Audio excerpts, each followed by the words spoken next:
귀한 찬양 감사합니다. 하나님께서 기쁘게 받으셨을 줄로 믿습니다. 아멘. 우리 5월 말씀을 시작하기 전에 옆에 계신 분과 다음과 같이 인사합니다. 인사하겠습니다. 옆에 계신 분 보시고 인사합니다. 신앙과 삶이 아름답기를 소망합니다. 신앙과 삶이 아름답기를 소망합니다. 아멘. 신앙과 삶이 아름답기를 소망합니다.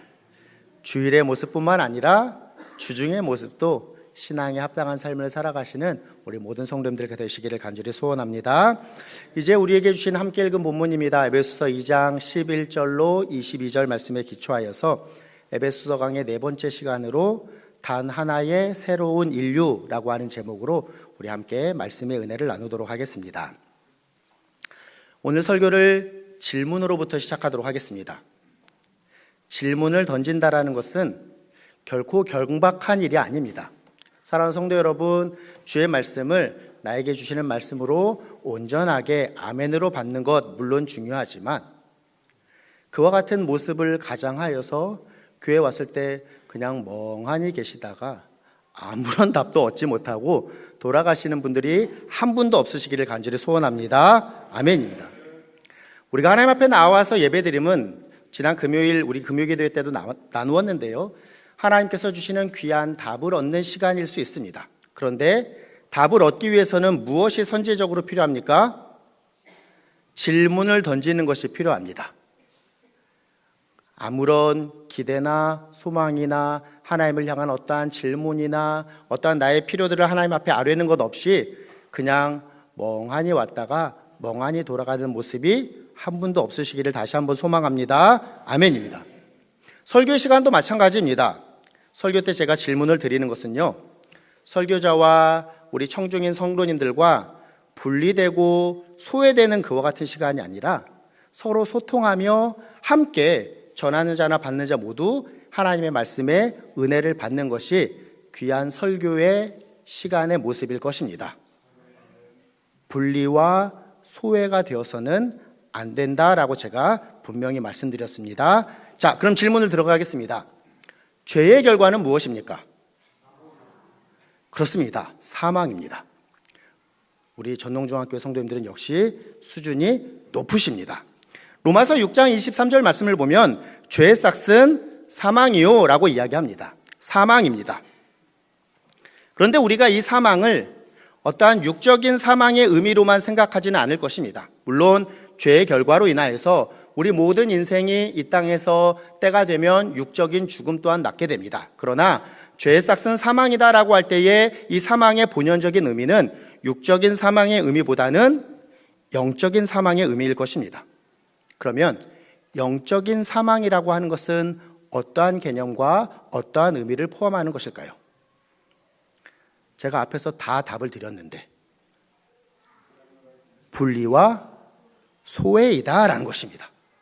영적인 사망의 의미가 무엇이라고요? 분리와 소외이다라는 것입니다. 죄가 처음 들어올 때, 그래서 사망이 모든 사람에게 임하게 되었을 때의 첫 번째 모습이 바로 이러하였습니다. 선악을 알게 하는 나무의 실과를 먹고 이제 하나님께서 임하게 되었을 때에 아담과 하와의 첫 번째 모습은 무엇이었죠? 나무 뒤로 숨었습니다.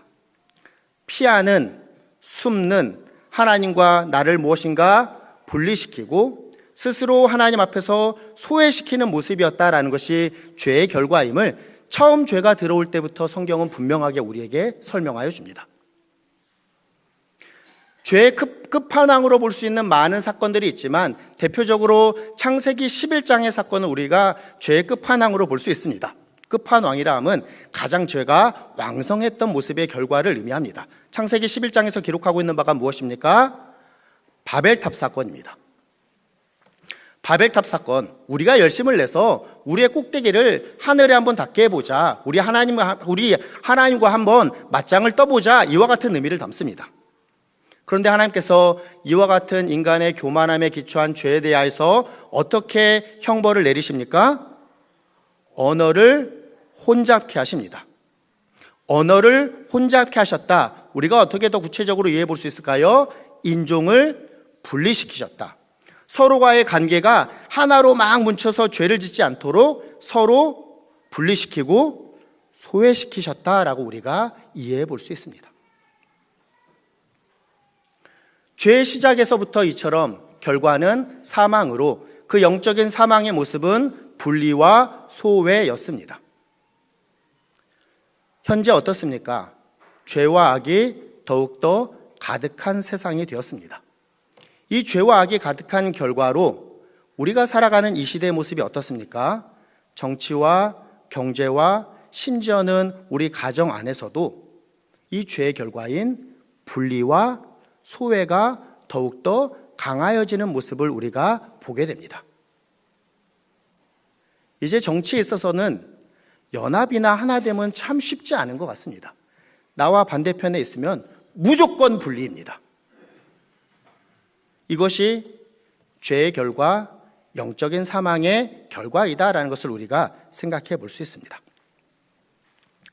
여기서 우리가 질문을 던진다라고 할 때에 다음과 같이 질문을 또 던져볼 수 있을 것 같습니다.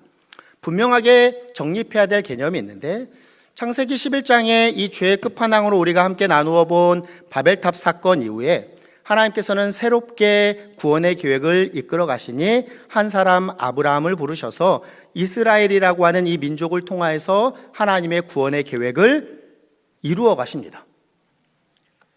그런데 우리는 이 부분에서 오히려 하나님께서 이 이스라엘 백성과 이방인을 분리시키고 소외시키는데 일조하시는 것 아닌가라고 질문을 던져볼 수도 있을 것입니다. 답은 분명합니다. 하나님께서 아브라함을 부르신 이유는 그것이 아닙니다.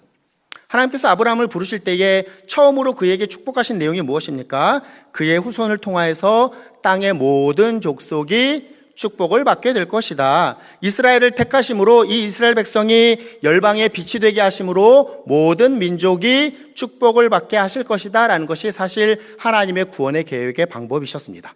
그런데 문제와 비극은 이 하나님의 뜻과 계획에 있었던 것이 아니라 죄의 결과로 영적인 사망의 모습을 갖는 인간들에게 있었습니다.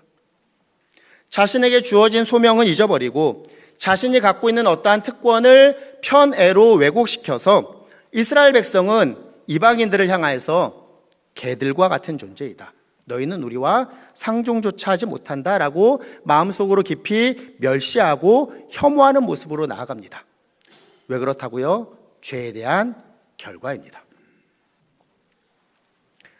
21세기를 살아가는 우리가 1세기의 이 유대인과 이방인들을 철저히 나뉘게 하는 그 시절 그 모습을 다 이해할 수 없을지는 모르지만 다음과 같은 설명이 우리의 이해에 조금은 도움이 될 것입니다. 예수님 당시에 유대인들은 이방인들을 지옥불의 연료로 쓰시고자 하나님께서 그들을 창조하셨다라고 일반적으로 생각하였습니다. 그러하기에 이 유대인들이 이방인들이 구원을 받는다, 이방인들이 하나님의 백성이 된다라는 것은 감히 상상조차 하지 못하였습니다. 예수님 시대의 성전의 모습은 헤롯 성전 시대라고 해서 헤롯이 세운 성전의 시대인데요. 헤롯이 세운 성전의 모습은 성전이 있고 가까운 곳까지 제사장의 뜰이 있었습니다. 그리고 조금 더 범위를 넓히면 이스라엘의 뜰이라고 하여서 이스라엘의 성인 남성들이 들어올 수 있는 곳이 있었습니다. 또 그 너머에 여자들의 뜰이라고 해서 여성들이 들어올 수 있는 그와 같은 뜰이 있었습니다. 그런데 계단을 내려가서야 이방인의 뜰이 있었습니다. 무엇을 의미하는 거냐면 이스라엘 백성은 동일한 시선을 가지고 하나님을 바라볼 수 있으나 이방인은 이스라엘 백성과 동일한 시선으로 바라볼 수 없다라고 하여서 다른 지경, 즉 계단을 만들어서 낮은 지점에서 이렇게 성전 가까이 올 수 있도록 만든 것이 그 시대의 문화와 배경이다라는 것을 우리가 이해해 볼 수 있습니다. 길게 설명드렸는데요. 제가 무엇을 지금 설명드리고 있습니까? 인간의 죄는 서로 나누고 서로를 혐오한다라는 것입니다. 죄가 간영된 이 시대에 우리가 많이 일컫는 단어 중에 하나가 이것입니다. 극혐. 우리 거룩한 성도님들은 잘 모르시나요? 이 단어를 극혐이라고 해서 극히 혐오한다라고 하는 단어를 많이 씁니다. 결국 죄로 인하여서 분리와 소외를 가져온 시대가 우리 시대의 모습이다라는 것을 우리가 생각해 볼 수 있습니다. 길게 설명드린 내용, 이유가 있습니다. 오늘 본문으로 돌아와 보면 지금까지 설명드린 이 내용이 에베소서 2장을 이해하는 역사적이고 사회적이고 종교적인 배경이 됩니다. 모든 인간은 죄 때문에 하나님으로부터 소외되었습니다. 그리고 또 모든 인간은 죄 때문에 이방인들 또한 하나님으로부터 이 소외시키는 그와 같은 모습이 있었다라는 것입니다. 결국 사도 바울은 오늘 본문이 포함되어 있는 이 에베소서 2장의 말씀을 통하여서 무엇을 우리 그리스도인들에게 말씀하여 줍니까? 우리가 지난주에 살펴본 2장 1절로 10절 말씀, 죄로 인하여서 하나님으로부터 소외된 인간을 하나님께서 우리를 어떻게 하셨다라고 우리가 살펴봤습니까? 그리스도와 함께 부활케 하심으로 죄의 문제를 해결하여 주셔서 하나님과 연합하는 존재가 되게 하셨다라는 것입니다. 그리스도와 함께 우리를 죽음 가운데서 살리시고 일으키셔서 함께 앉히시는 그와 같은 모습을 우리에게 허락하셨다라는 것입니다.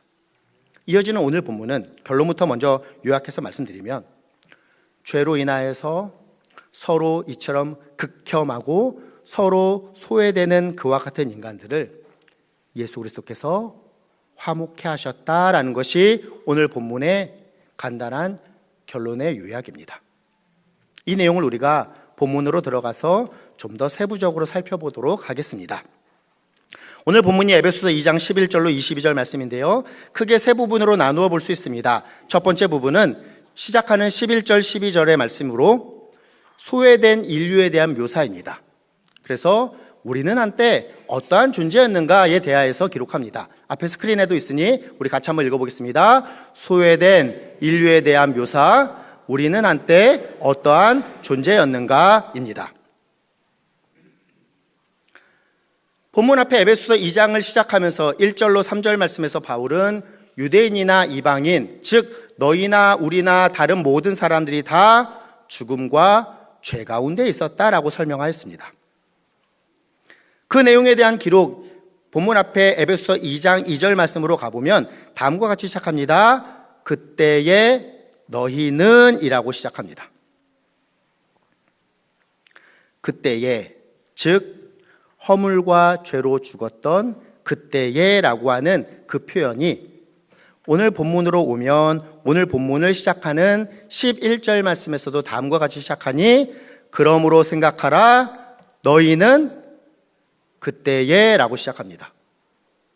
제 성경에만 그렇게 기록되어 있는 거 아니죠? 자, 성경을 보십시오. 11절 말씀입니다. 제가 그만할 때까지 한번 읽어보겠습니다. 그러므로 생각하라 너희는 그때에 그만, 거기까지 보겠습니다. 너희는 그때에 어떠한 모습이었는지를 바울은 설명합니다. 너희는 그때에, 즉 그리스도의 구원의 은혜를 만나기 전 어찌 보면 영적인 이방인 이교도들을 의미할 것입니다. 그때에 너희가 어떠한 모습이다라고 설명합니까? 너희는 그때에 이어지는 말씀을 보니 육체로는 이방인이다. 즉 혈통과 종족적으로는 이스라엘 백성에게 있어서 소외된, 포함되지 않는 이방인들이다라고 설명합니다. 그래서 이 유대인들에게 있어서 할례당이라고 스스로를 칭하는, 즉 손으로 육체에 행한 할례를 받는 무리라 칭하는 자들에게 있어서 이방인들은 어떻게 경멸을 받았는가? 할례를 받지 않은 무리이다라고 칭함을 받는 자였다라고 기록합니다. 12절 보니 다음과 같이 연결해서 설명합니다. 12절도 제가 그만할 때까지 읽어보겠습니다. 그때에 너희는 그리스도 밖에 있었고, 거기까지 읽겠습니다. 그때 너희는 이라고 하는 동일한 표현으로 어떻게 설명합니까? 그때 너희는 그리스도 밖에 있었다라고 설명합니다. 에베소서를 우리가 네 번째 시간으로 살펴봅니다. 우리가 두 번의 시간을 통해서 1장의 말씀을 통해서 살펴본 것은 그리스도 안에 있을 때에 하늘의 모든 신령한 복이 우리에게 주어졌고 그 복을 우리가 찬송하며 또 기도함으로 이 귀한 일들을 이루신 삼위일체 하나님 앞에 나아간다라는 그리스도 안에 있는 그 유익과 축복을 살펴보았습니다. 이 장의 앞부분에서도 우리는 그리스도와 함께 부활하였다, 하나님께서 그리스도와 함께 우리를 살리시고 일으키셨고 앉히셨다라는 내용을 살펴보았습니다. 그런데 그 이전에 우리의 모습은 어떻습니까? 그리스도 밖에 있는 모습이었다라고 설명합니다. 그리스도 밖에 있는 모습이었다. 12절 이어지는 내용을 보니 이스라엘 나라 밖의 사람이었고 더해서 약속의 언약들에 대하여서도 외인이었다라고 설명합니다. 즉 우리는 그 당시 사람들이 생각하는 것처럼 이방인, 즉 지옥불의 땔감과 같은 존재였다라고 인정되는 자였습니다. 그러므로 12절 마지막에 보니 무엇이라고 기록합니까? 세상에서 소망이 없고 하나님도 없는 자였다라고 기록합니다. 본문의 첫 번째 단락, 본문을 시작하는 11절, 12절에서 기록하고 있는 이 단락, 우리가 무엇을 살펴봅니까? 소외된 인류에 대한 묘사를 살펴봅니다. 우리는 한때 어떠한 존재였는가에 대해서 설명드렸습니다. 그런데 이러한 설명이 그리스도인이 되기 전 우리의 모습이었다, 나의 모습이었다라는 것을 우리가 기억할 필요가 있습니다. 왜 그렇습니까? 오늘 본문이 그렇게 시작하고 있기 때문입니다. 다시 11절로 돌아가 볼까요? 11절의 시작 무엇이라고 기록합니까? 그러므로 생각하라 라고 우리에게 명령하고 있습니다. 그렇습니다. 우리가 기억하고 절대 잊지 말아야 할 사실이 이것이다 라고 바울은 오늘 본문의 시작에서 강조합니다. 하나님의 사랑이 내려와서 우리를 발견하여서 우리가 그 사랑을 입어서 새로운 존재가 되기 전 우리가 어떠한 모습이었는지 우리가 기억해야 합니다. 그 기억이 있을 때에 우리의 존재가 바뀐 이 은혜가 얼마나 큰지를 깨닫게 됩니다. 사도 바울은 그래서 로마서 5장 20절에서 다음과 같이 이야기합니다. 죄가 더한 곳에 은혜가 더욱 넘쳤다라고 이야기합니다. 사람들은 이거를 악용해서 나는 죄를 좀 더 지어야겠다, 그래야지 은혜를 더 맛보는데 라고 이야기하지만 그러한 의미가 아닙니다. 우리가 이전에 어떠한 존재인지를 분명하게 기억하고 깨달을 때에 지옥불의 땔감과 같은 그와 같은 존재였음을 깨닫게 될 때에 이제는 지옥불의 땔감이 아니라 이처럼 하나님 앞에 담대히 은혜 보좌 앞에 담대히 나와 예배함으로 나아갈 수 있는 하나님의 자녀가 된 것이 얼마나 큰 은혜인가를 우리가 분명하게 깨닫게 된다라는 것입니다. 이전에 죄로 인하여서 하나님과 분리된 그 상황, 하나님 앞에서 소외된 그 참으로 처참한 상황이 얼마나 처참한지를 우리가 기억할 때에 우리의 죄가 사하여졌고 우리가 변화가 되어 우리가 하나님의 자녀가 되었다라고 하는 이 은혜가 얼마나 큰 것인지를 더욱더 분명하게 깨닫게 된다라는 것입니다. 이 놀라운 존재의 은혜의 변화가 이 자리에서 예배하는 저와 우리 성도님들에게 부어졌습니다. 그러하기에 이 놀라운 은혜를 당연히 여기지 않는, 구원받기 전에 분리와 소외의 모습과 지금 우리가 주님 안에 이처럼 주님과 함께하는 이 임마누엘의 삶을 살아가는 것이 얼마나 복된 일인지를 기억하며 이처럼 하나님께서 주시는 그 은혜를 경험하는 삶으로 나아가시는 저와 우리 성도님들 되셔야 할 것입니다. 우리는 한때 그러한 존재였습니다. 그런데 바울은 이어서 두 번째 13절로 본문의 두 번째 단락 13절로 18절 말씀에서 다음의 내용을 기록하고 있으니 바로 화평케 하시는 그리스도에 대한 묘사입니다. 즉 예수 그리스도께서 우리에게 무슨 일을 하셨는가에 대하여서 기록합니다. 같이 한번 읽어보겠습니다. 화평케 하시는 그리스도에 대한 묘사, 예수 그리스도는 무슨 일을 하셨는가에 대해서 이야기합니다.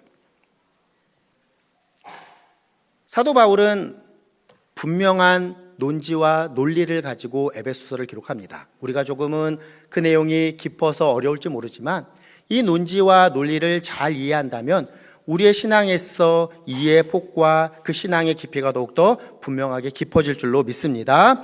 지난주에 살펴본 에베소서 2장 1절로 10절 말씀도, 그리고 오늘 우리에게 주신 본문인 에베소서 2장 11절로 22절 말씀도 앞부분과 뒷부분의 대조가 분명합니다. 지난주에도 말씀드렸습니다. 에베소서 2장 1절로 3절 앞부분은 그리스도가 없는 삶에 대한 묘사가 나온다라고 말씀드렸습니다. 그래서 우리는 다 죽었다라는 의미로 우리가 살펴보았습니다. 오늘 본문도 마찬가지입니다. 시작하는 앞부분에서 우리가 어떻게 살펴보니까 우리는 그리스도 밖에 있었다라는 것입니다. 그런데 그 다음에 내용이 이어지는 이 두 번째 단락에서는 두 상황 모두 위대한 반이어가 등장합니다. 헬라어로 호데라고 해서 정관사와 반의 접속사가 분명하게 강조됨으로 기록됩니다. 2장 4절도 그러나 하나님께서라고 하는 의미입니다.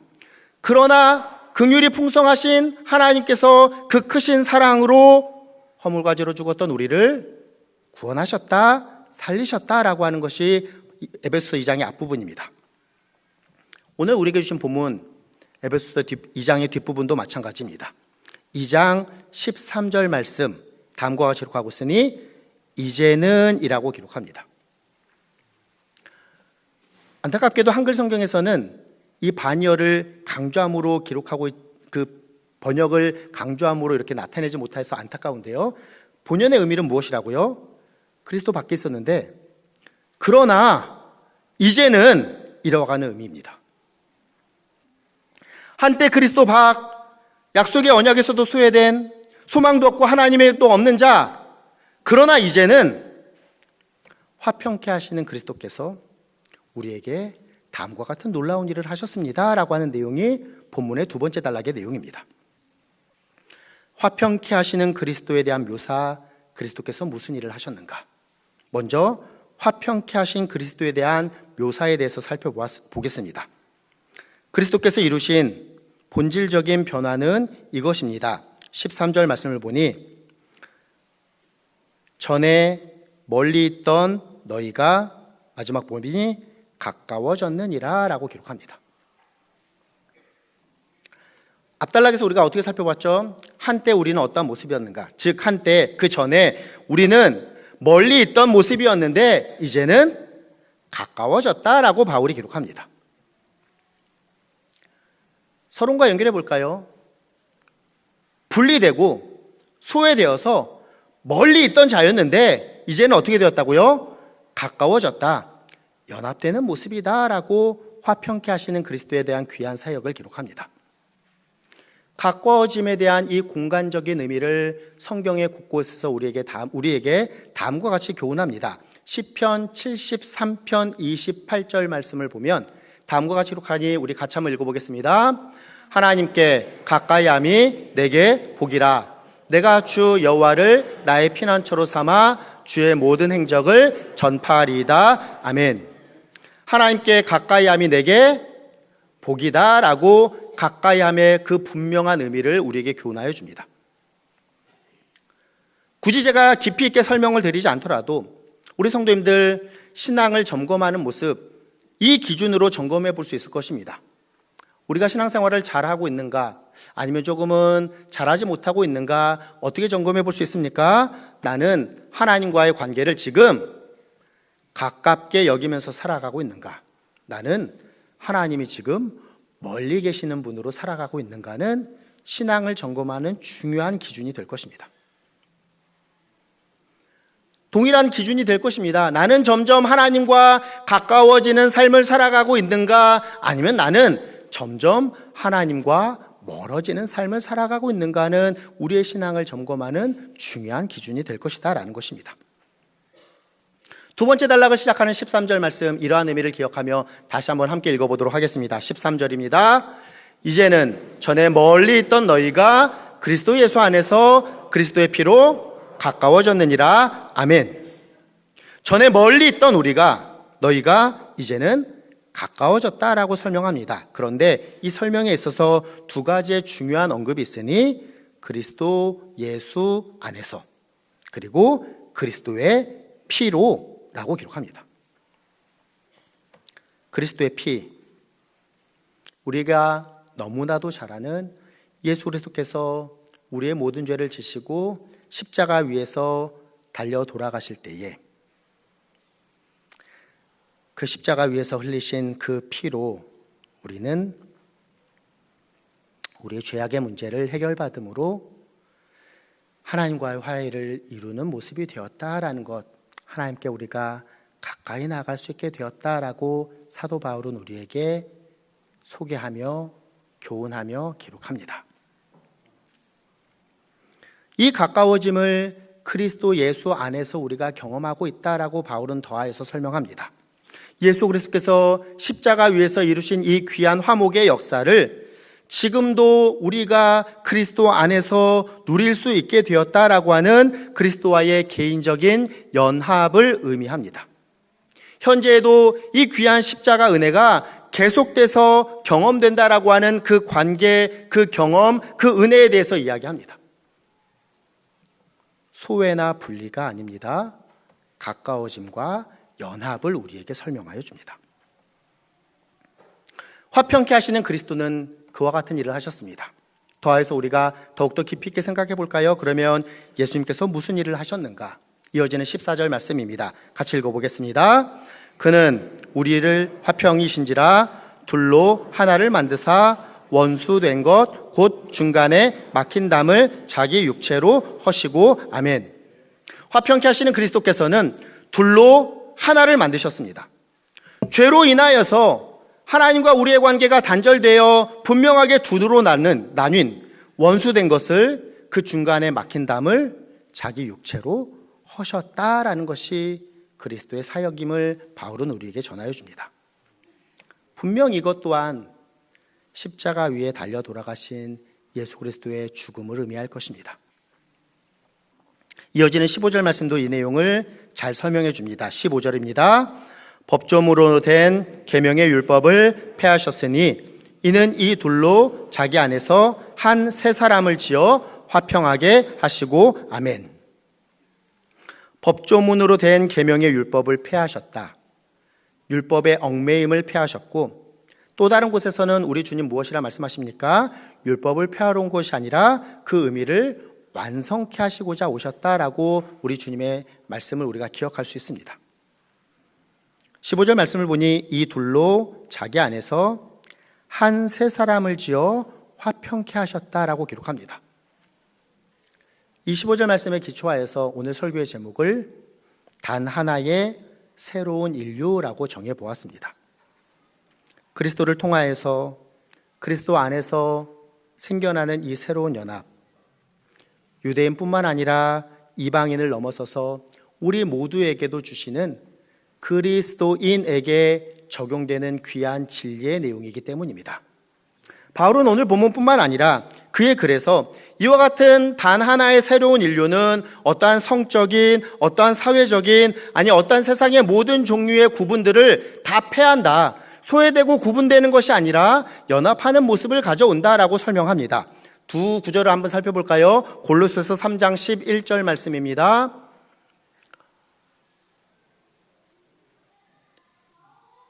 네, 띄워주셨으니 읽어보겠습니다. 거기에는 헬라인이나 유대인이나 할레파나 무할레파나 야만인이나 스구디안이나 종이나 자유인이 차별이 있을 수 없나니 오직 그리스도는 만유시요 만유 안에 계시니라 라고 그리스도의 은혜 가운데 새롭게 세워진 한 인류에 대하여서 이 구분이 없음을 분명하게 기록합니다. 갈라디아서 3장 28절도 우리 같이 한번 읽어볼까요? 읽겠습니다. 너희는 유대인이나 헬라인이나 종이나 남자나 여자나 다 그리스도 예수 안에서 하나이니라 라고 설명합니다.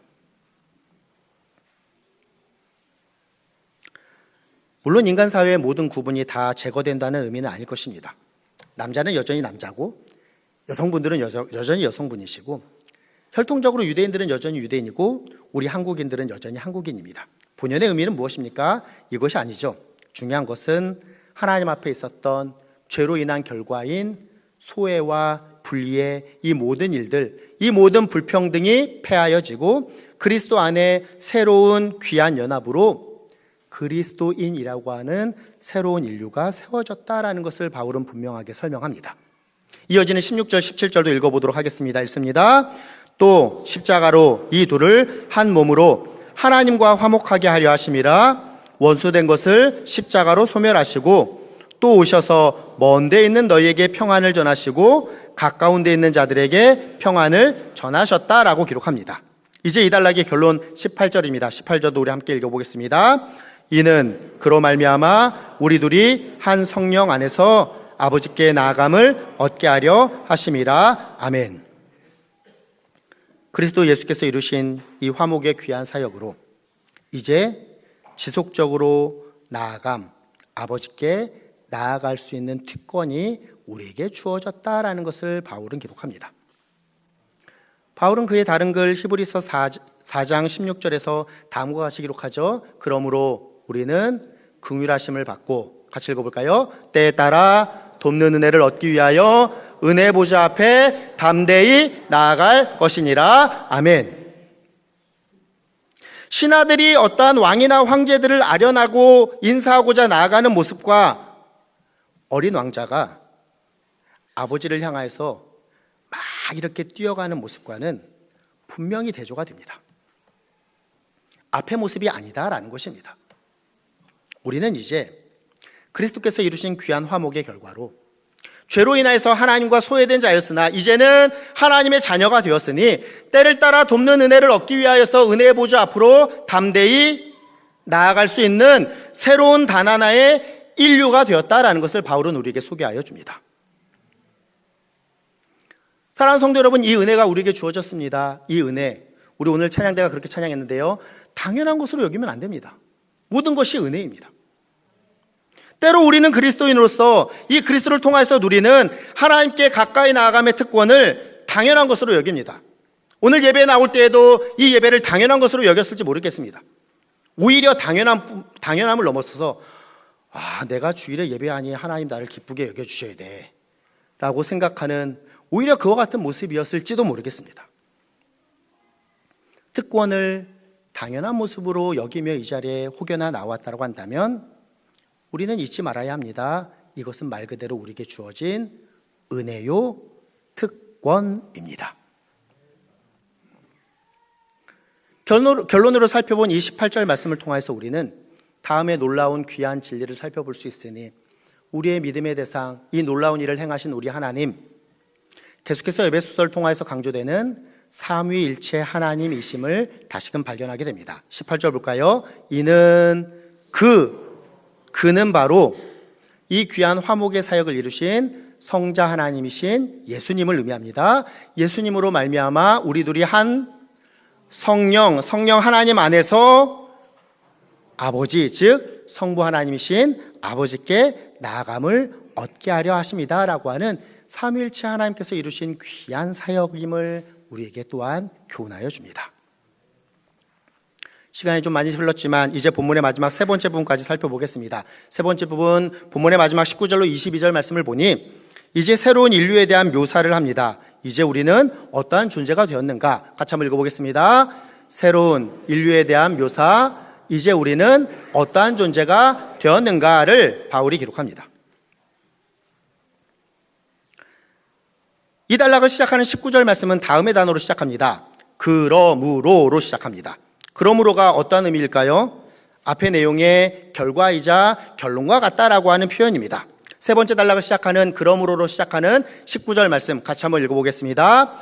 그러므로 이제는 너희는 외인도 아니요 나그네도 아니요 오직 성도들과 동일한 시민이요 하나님의 권속이라 라고 기록합니다.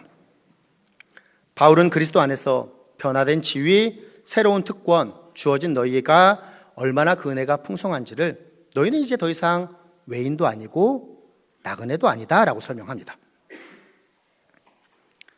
이 단락의 귀한 주제인 새로운 인류에 대한 묘사, 그러면 우리가 어떠한 존재가 되었는가에 대해서 다음에 세 가지 중요한 익숙한 모델로 묘사하니, 첫 번째는 하나님 나라 백성임을 이야기합니다. 12절과 대조됩니다. 그때 너희는 이스라엘 나라 밖의 사람이다 라고 설명하였는데 19절 말씀을 보면 오직 성도들과 동일한 시민이다 라고 표현합니다. 시민, 하나님 나라의 귀한 그 국민, 시민이 되었다라는 것으로 이야기합니다. 우리가 하나님 나라의 백성이다라는 것이죠. 두 번째는 이제 우리가 하나님의 가족이 되었다라는 것입니다.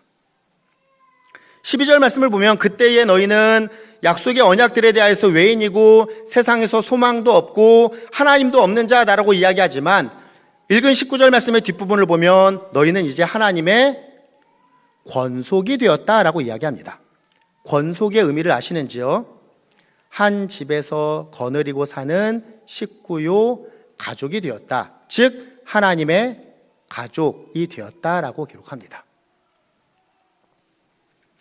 본문의 마지막 20절로 22절 보면 이제 우리 새롭게 변화된 인류인 우리 그리스도인들이 하나님의 성전을 이룬다라고 기록합니다. 본질적으로 교회는 예배당이 아닙니다. 본질적으로 교회는 사람들의 모임입니다. 20절 말씀을 보니 너희는 사도들과 선지자들의 터 위에 세우심을 입은 자라 그리스도 예수께서 친히 모퉁이 돌이 되셨느니라 라고 기록합니다. 우리 교회를 이룬 자들에게 무엇이라고 설명합니까? 너희는 사도들과 선지자들의 터 위에 세우심을 입은 자. 어떻게 이해해 볼 수 있을까요? 사도들, 즉 사도들의 기록인 신약의 말씀과 선지자들, 이 구약의 내용, 즉 성경의 기초 위에 세워진 것이 바로 우리의 교회이다라는 사실을 바울은 교훈합니다. 그 교회가 그리스도 예수께서 친히 모퉁이 돌이 되셨다라고 설명합니다. 예수 그리스도의 화평케 하심으로 단 하나의 인류를 이룬 우리, 이제 이 자리에 있는 우리 모두는 다음과 같은 모습이 되어야 할 것입니다. 21절 말씀 우리 같이 한번 읽어볼까요? 읽겠습니다. 그의 안에서 건물마다 서로 연결하여 주 안에서 성전이 되어가고, 즉 그 예수 그리스도 안에서 건물마다 서로 연결하여서 주 안에서 성전이 되어야 한다라고 기록합니다. 왜 그렇습니까? 예수님께서 교회의 머리가 되시기 때문입니다. 그리고 마지막으로 단 하나의 인류인 우리는 오늘 본문 마지막 22절 말씀 또 읽어보겠습니다. 너희도 성령 안에서 하나님이 거하실 처소가 되기 위하여 그리스도 예수 안에서 함께 지어져 가느니라. 아멘. 성령 안에서 하나님이 거하실 처소가 되어야 하며 그리스도 예수 안에서 우리가 함께 지어져 가야 합니다. 세상은 죄와 악이 가득합니다. 그 모습으로 영적인 죽음, 사망이 있습니다. 그들의 대표적인 모습은 무엇입니까? 분리와 소외이다라는 것을 우리가 살펴보았습니다. 그런데 우리 새로운 인류는 어떻다고요? 오늘 본문의 마지막을 보니 함께 지어져 간다라고 기록합니다. 분리와 소외가 아니라 함께라고 우리에게 교훈하여 줍니다. 함께 의미를 우리가 에베소서 2장 말씀을 통해서 두 가지로 살펴보았습니다. 하나님과 함께하는 모습이어야 하며 함께 새로운 인류로 구원함을 받은 성도들과 함께 지어져 가야 하는 것이 단 하나의 새로운 인류인 그리스도인의 합당한 모습임을 교훈하여 줍니다. 말씀을 정리합니다. 한때 하나님으로부터 소외되어 있던 우리, 그러나 예수 그리스도께서 그 소외된 우리를 화해시키고자 우리를 위해 죽으셨습니다. 그러므로 이제 우리는 멀리 밖에 있는 소외되고 분리된 이방인이 아니라 하나님께서 다스리시는 나라의 시민, 하나님께서 사랑하시는 가족인 권속, 하나님께서 거하시는 귀한 성전이 되었습니다. 한 문장으로 정리해보면 다음과 같습니다. 소외된 우리를 그리스도께서 화목케 하심으로 그리스도께서 우리를 하나님의 집 안에서 살게 하셨다라는 것입니다. 본문을 마무리하면서 예수 그리스도의 화목케 하심의 교훈, 이 성경의 분명한 가르침에 비답해 우리의 모습을 한번 비추어보면 좋겠습니다. 멀리 있던, 저 밖에 있던 우리를 안으로 불러주셨는데 오히려 우리는 그것이 은혜인지 모르고 다시금 저 밖으로 가려고 하고 있는 모습은 아닌지를 말입니다.